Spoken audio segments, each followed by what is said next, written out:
शुभ सकाळ मैत्रिणींनो. तर आज होती मुलींना सुट्टी आणि आमचा असा टाइमपास चालला होता. हे चीज बिस्किट कोणी कोणी खाल्लेलं आहे मला कमेंटमध्ये नक्की सांगा. आज रेसिपी वगैरे काही दाखवणार नाही आहे, तरी पण व्लॉग खूप छान असणार आहे. नक्कीच तुम्ही शेवटपर्यंत पाहत राहा. घरातली बेसिक कामं झाल्यानंतर मी माझ्या कामाला दुसऱ्या लागले, कारण की मला आज आवरायला घ्यायचं होतं कपाट. तर कपाटामध्ये कपडे इकडे तिकडे खूप पडलेली होती. म्हणलं कपाट स्वच्छ करून घ्यावं. आणि मला सांगा, कोणी कोणी अजूनही या डांबर गोळ्या ज्या भेटतात त्या कपड्यांच्या तिथे ठेवतं हे मला कमेंटमध्ये नक्की सांगा.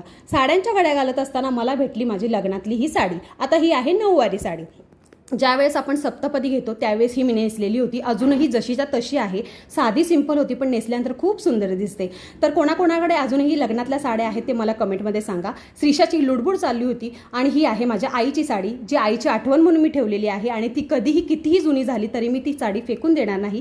अशा प्रकारे माझं सगळं कपाट आवरून झालं आणि नंतर मला बाहेर जायचं होतं. त्या कामाला मी निघून गेले. असा माझा आजचा दिवस गेला. तुम्हाला कसा व्हिडिओ वाटला हे कमेंटमध्ये नक्की सांगा.